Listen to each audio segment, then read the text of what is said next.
Voici la Terre, telle qu'elle était il y a 90 millions d'années, lors de la période géologique du Crétacé supérieur. Une époque de réchauffement extrême, où les dinosaures régnaient encore sur la planète. Ils vaquaient à leurs occupations, tout en haut de la chaîne alimentaire, inconscients des changements à l'œuvre. Les continents s'éloignaient les uns des autres, ouvrant d'énormes fissures qui se remplirent pour former des océans. Les algues prospérèrent sous la chaleur extrême, empoisonnant le milieu marin. Elles moururent par milliards et tombèrent au fond des failles. Les sédiments emportés par les rivières recouvrirent les résidus organiques des algues. Avec la pression, la chaleur augmenta, entraînant une réaction chimique transformant ces déchets organiques en combustibles fossiles des hydrocarbures, le pétrole et le gaz naturel. Sur la terre ferme, un processus similaire produisit le charbon. La nature a mis environ 5 millions d'années pour créer les combustibles fossiles consommés en un an. Notre mode de vie moderne dépend de cette ressource fossile qu'un nombre surprenant de personnes imaginent inépuisable. Depuis 1860, plus de 2000 milliards de barils de pétrole ont été découverts.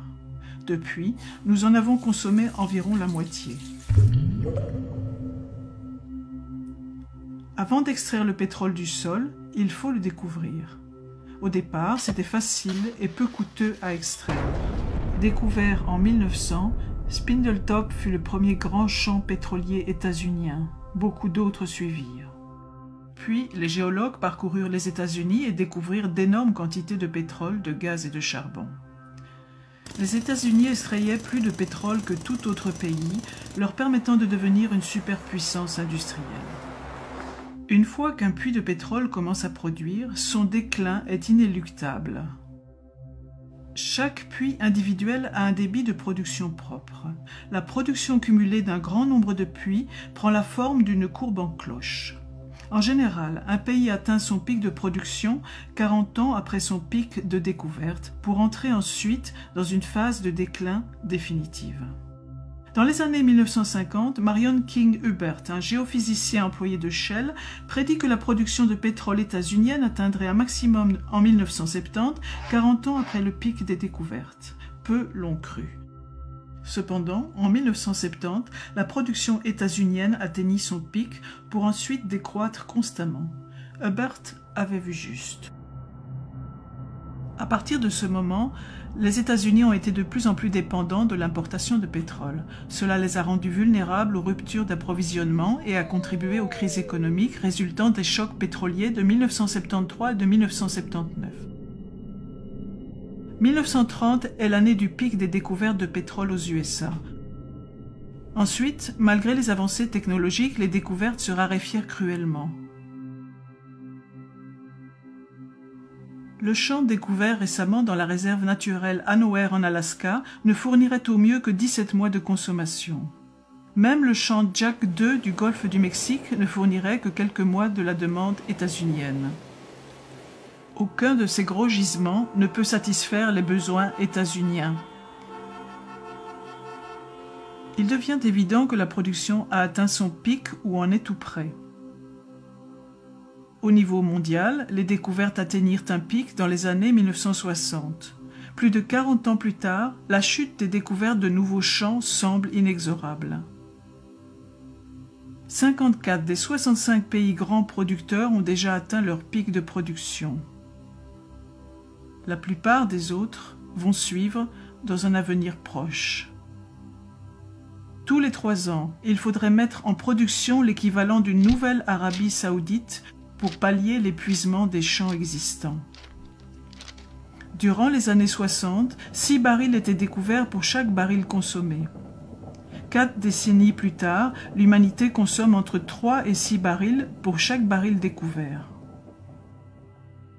À partir du moment du pic de production mondiale, la demande de pétrole dépassera l'offre, le prix de l'essence sera très instable, ce qui aura des conséquences bien plus importantes que le coût d'un plein. Les villes modernes sont dépendantes du carbone fossile. Même les routes sont faites d'asphalte, un produit pétrolier, comme le toit de beaucoup de maisons. De vastes espaces seraient inhabitables sans chauffage durant l'hiver ou sans climatisation en été. L'étalement urbain nécessite la voiture pour se rendre au travail, à l'école ou au magasin. Les villes sont divisées en zones résidentielles et commerciales éloignées les unes des autres, forçant les habitants à se déplacer en voiture. La banlieue et de nombreux habitats ont été conçus sur base du pétrole et de l'énergie abondante. Les produits chimiques issus du pétrole ou composés pétrochimiques sont la base d'un nombre incalculable de produits. L'agriculture moderne est très dépendante des combustibles fossiles, tout comme les hôpitaux, l'aviation, les systèmes de distribution d'eau et l'armée états-unienne qui, à elle seule, utilise environ 140 millions de barils par an. Sans pétrole, il n'y aurait ni plastique ni polymère, indispensables pour fabriquer les ordinateurs, les appareils électroniques de divertissement et les vêtements. L'économie mondiale actuelle repose sur une croissance infinie exigeant toujours plus d'énergie à bas prix. Nous sommes si dépendants des combustibles fossiles que même une petite interruption dans l'approvisionnement peut avoir de grandes conséquences sur notre vie.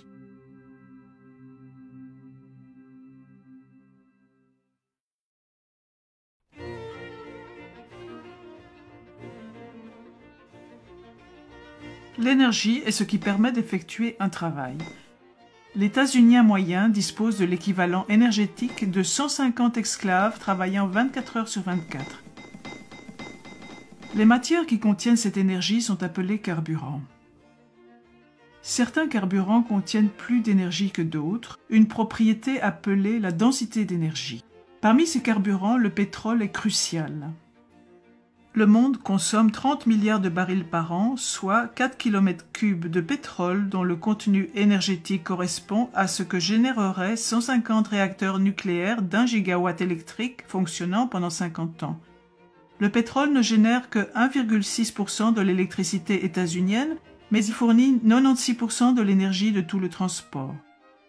En 2008, les 2/3 du pétrole états-unien étaient importés, principalement du Canada, du Mexique, d'Arabie saoudite, du Venezuela, du Nigeria, d'Irak et d'Angola. Le pétrole a des propriétés uniques.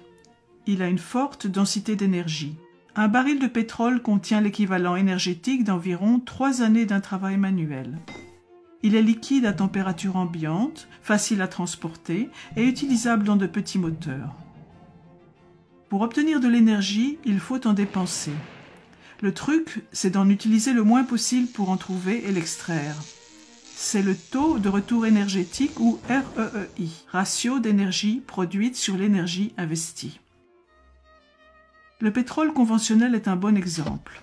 Le pétrole de bonne qualité et facile à extraire a été pompé en premier.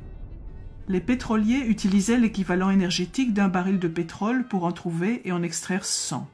Le REEI était de 100. Après avoir pompé le pétrole facile d'accès, on a commencé à prospecter en haute mer et dans des pays lointains, ce qui requiert une dépense d'énergie plus importante. Souvent, le brut découvert aujourd'hui est lourd et sulfureux et est coûteux à raffiner. Aujourd'hui, le REEI du brut n'est que de 10.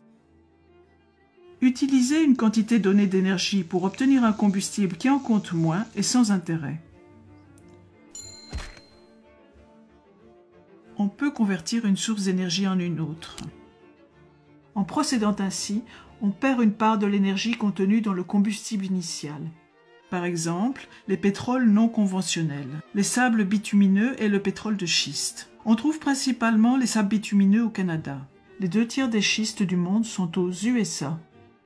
Ces deux carburants peuvent être transformés en pétrole de synthèse. Toutefois, ce procédé requiert beaucoup de chaleur et d'eau douce, réduisant leur REI, qui varie de 5 à aussi peu que 1,5. Le pétrole de schiste est un carburant très pauvre qui, à poids égal, contient environ 1/3 de l'énergie des céréales d'un petit déjeuner. Le charbon est abondant et génère presque la moitié de l'électricité de la planète. Nous brûlons 8 km3 de charbon par an. Toutefois, la production mondiale pourrait atteindre un pic avant 2040. Dire que les États-Unis disposent de siècles de charbon est fallacieux, car c'est ignorer la hausse de la demande et la baisse de qualité. L'essentiel de l'anthracite, le meilleur des charbons, a disparu. Reste le charbon de moindre qualité, moins dense énergétiquement. Il n'y a plus de charbon en surface, d'où une production difficile, les mineurs devant creuser plus profond et dans des endroits moins accessibles. Ils détruisent aussi le sommet des montagnes pour atteindre le charbon, provoquant un désastre environnemental. On trouve souvent du gaz naturel près du pétrole et du charbon. Les découvertes de gaz états-uniens ont atteint un pic dans les années 50 et le pic de production a eu lieu au début des années 70. Si on avance de 23 ans la courbe des découvertes, l'avenir de la production du gaz naturel conventionnel états-unien apparaît clairement. Des techniques nouvelles ont permis l'extraction de gaz non conventionnels comme le gaz de schiste, ce qui pourrait postposer le pic de production. Le gaz non conventionnel est mis en cause pour son exploitation très polluante, son REI insuffisant et son prix élevé. Même avec le gaz non conventionnel, le pic de production mondiale de gaz devrait avoir lieu avant 2030. Il y a encore des réserves importantes d'uranium pour le nucléaire. Remplacer les 10 TWh actuellement générés par les combustibles fossiles nécessiterait plus de 10 000 réacteurs nucléaires. Dans ce cas, les réserves connues d'uranium ne dureraient que 10 à 20 ans. Les réacteurs surgénérateurs à base de plutonium en France et au Japon ont été des échecs retentissants. La fusion nucléaire bute sur des obstacles techniques colossaux. Puis il y a les énergies renouvelables. L'éolien a un bon REI, mais il est intermittent. L'hydroélectricité est fiable, mais il ne reste plus guère de sites propices pour construire des barrages. Les centrales géothermiques courantes utilisent des sources de chaleur proches de la surface terrestre. Ces sources sont relativement éparses.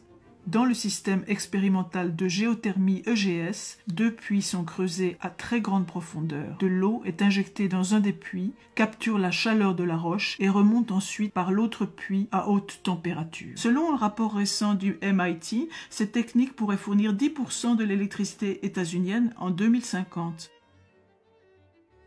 L'énergie des vagues est restreinte aux régions côtières. La densité d'énergie des vagues varie d'une région à l'autre.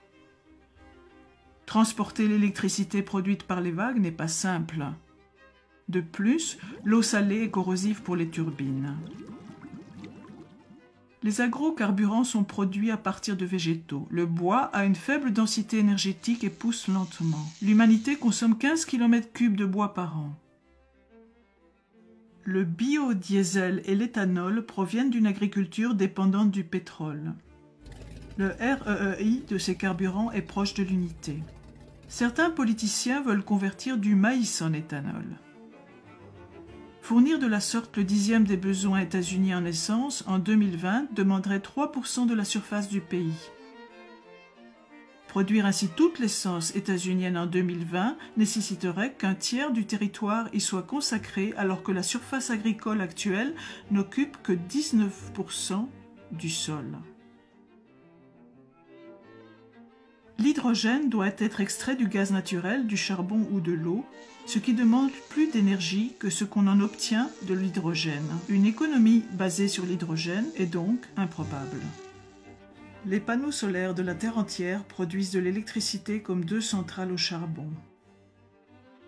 L'équivalent d'environ 2,5 tonnes de charbon sont nécessaires pour fabriquer un seul panneau solaire.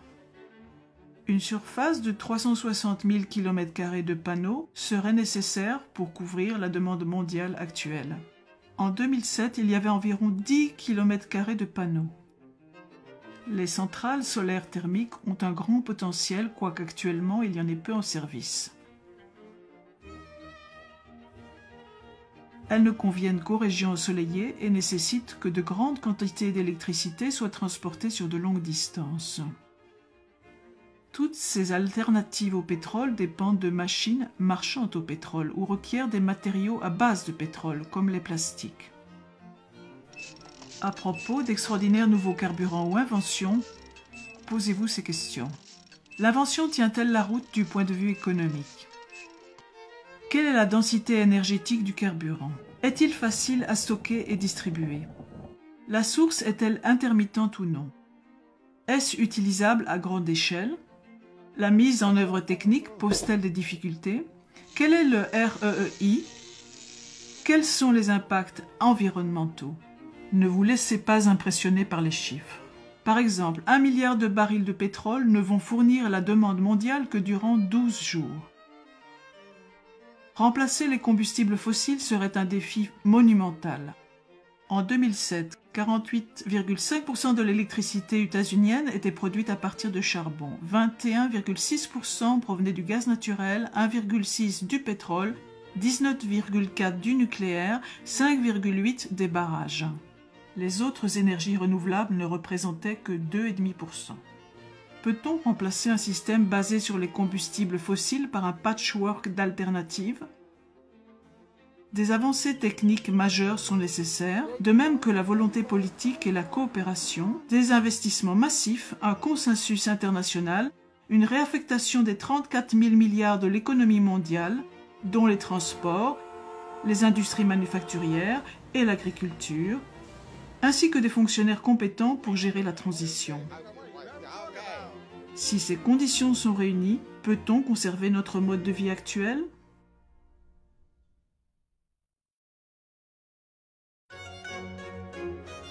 Ces bactéries vivent dans une bouteille. Leur population double toutes les minutes. À 11 heures, il y a une bactérie. À midi, la bouteille est pleine. Elle est à moitié pleine à 11h59, laissant juste l'espace nécessaire pour un doublement de plus. Les bactéries, sentant le danger, cherchent de nouvelles bouteilles et en trouvent 3. Elles pensent avoir réglé leur problème. À midi, la première bouteille est pleine. À midi 1, la seconde bouteille est pleine. À midi 2, toutes les bouteilles sont pleines. C'est le problème devant lequel nous sommes, dû au doublement répété résultant de la croissance exponentielle. L'utilisation du charbon et du pétrole comme carburant a entraîné l'humanité dans une croissance sans précédent. Même un taux de croissance faible finit par entraîner une forte augmentation. À un taux de croissance de 1%, une économie double en 70 ans. À un taux de 2%, elle double en 35 ans. À un taux de 10%, une économie double en seulement 7 ans. Si une économie croît au taux de 3%, elle double tous les 23 ans. À chaque doublement, la demande en énergie et en ressources dépasse le cumul de tous les doublements précédents. Le système financier est construit sur l'hypothèse de la croissance, ce qui requiert toujours plus d'énergie pour la soutenir. Les banques prêtent l'argent qu'elles n'ont pas et ce faisant, elles le créent. Les emprunteurs utilisent cet argent d'endettement nouvellement créé pour faire croître leurs entreprises et rembourser la dette avec un intérêt, ce qui requiert encore plus de croissance. En raison de ce mode de création de monnaie, l'essentiel de l'argent en circulation correspond à une dette avec des intérêts à la clé. Sans l'apport continuel de nouvelles générations d'emprunteurs pour produire de la croissance et donc payer ses dettes, l'économie mondiale s'effondrerait. Comme une chaîne de Ponzi, le système doit croître ou mourir. En partie à cause de ce principe de la dette, les effets de la croissance économique ont été spectaculaires sur le PIB, les barrages sur les cours d'eau, la consommation d'engrais, la population urbaine, la consommation de papier, le nombre de véhicules motorisés, les communications et le tourisme. La population mondiale a atteint les 7 milliards et devrait dépasser les 9 milliards en 2050.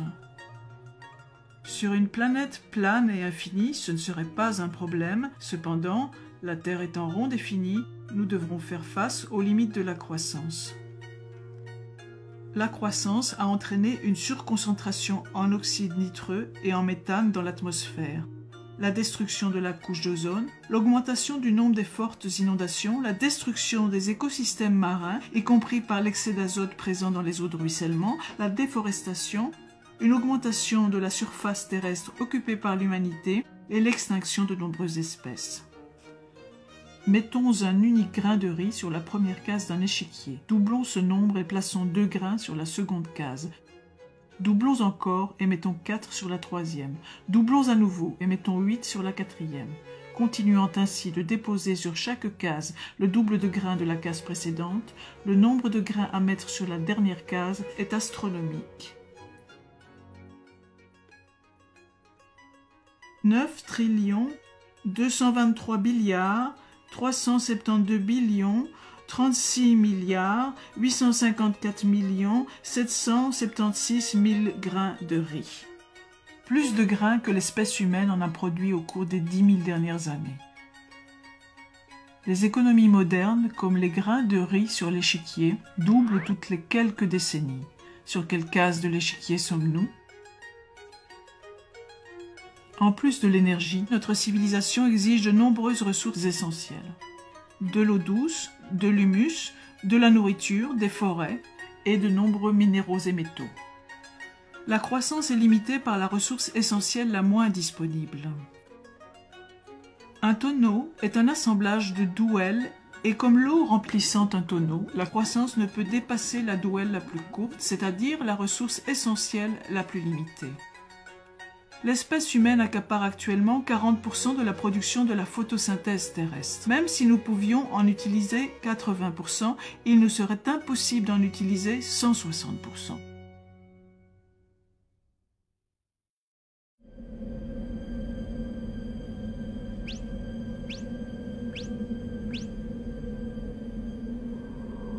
L'approvisionnement alimentaire mondial repose fortement sur les combustibles fossiles.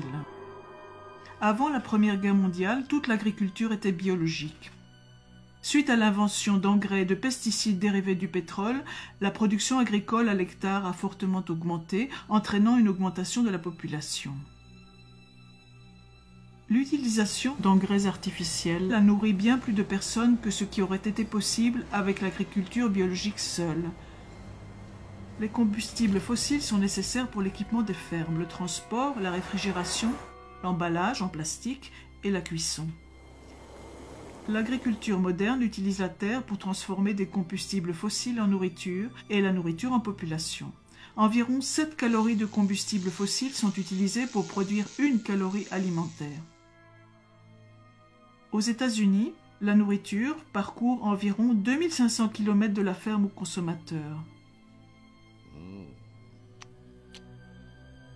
En plus de la déplétion des carburants fossiles, d'autres menaces pèsent sur le système actuel de production alimentaire. Une énergie peu coûteuse, de meilleures techniques et les subventions ont entraîné une importante surpêche.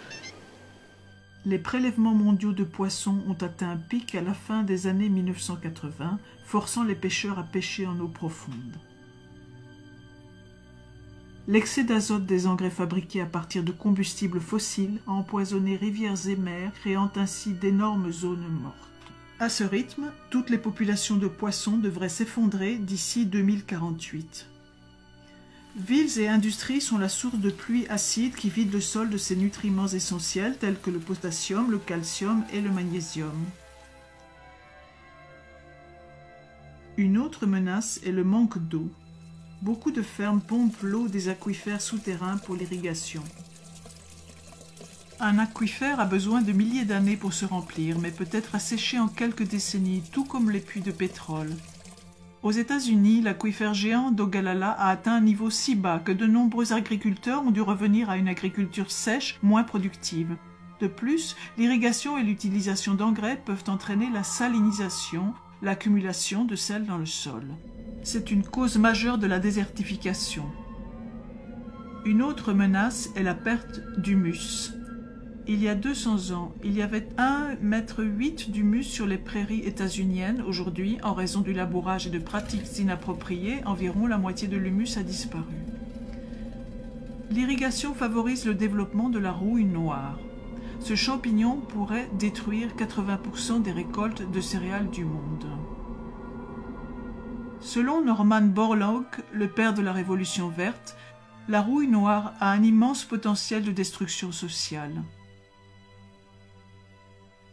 L'utilisation d'agrocarburants signifie que moins de terres seront disponibles pour l'agriculture nourricière. Toute surface a une capacité de charge limitée. C'est le nombre d'animaux et d'êtres humains qui peuvent y vivre indéfiniment.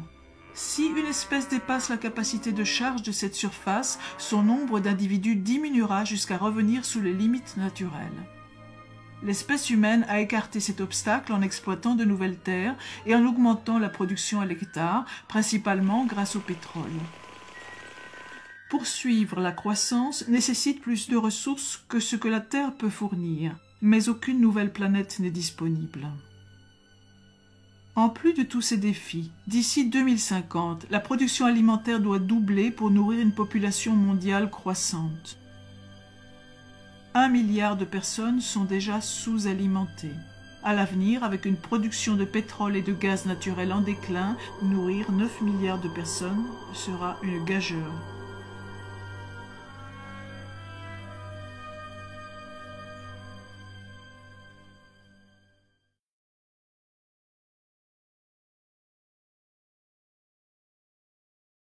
L'économie mondiale croît exponentiellement à environ 3% par an, consommant toujours plus de carburants non renouvelables, de minéraux et de métaux. Même chose pour les ressources renouvelables comme l'eau, la forêt, le sol et le poisson, consommées plus vite qu'elles ne se renouvellent. Même à un taux de croissance de 1%, l'économie aura doublé dans 70 ans. D'autres facteurs aggravent le problème. La mondialisation permet aux gens d'acheter des biens et de la nourriture produits à l'autre bout du monde. Les lignes d'approvisionnement sont longues, mettant la pression sur une ressource pétrolière limitée. Nous dépendons de pays lointains pour nos produits de première nécessité. Les villes modernes sont dépendantes des carburants fossiles. L'essentiel du système bancaire repose sur la dette, entraînant les gens dans une spirale de prêts et remboursements, engendrant la croissance. Que faire face à tous ces problèmes? Beaucoup croient que la crise peut être évitée par les économies d'énergie, la technique, la croissance intelligente, le recyclage, les voitures électriques ou hybrides, la substitution ou le vote. L'économie d'énergie vous fera économiser de l'argent, mais elle ne suffira pas à sauver la planète. Si certains abaissent leur consommation de pétrole, la diminution de la demande réduira les prix, permettant aux autres de l'acheter à moindre coût. De la même façon, un moteur plus efficace utilisant moins d'énergie va paradoxalement entraîner une hausse de l'utilisation d'énergie. Au XIXe siècle, l'économiste anglais William Stanley Jevons observa que de meilleures machines à vapeur ont fait du charbon une source d'énergie plus intéressante, entraînant une hausse du nombre de ces machines et donc de la consommation de charbon. La croissance de l'utilisation consomme toute énergie et ressources économisées.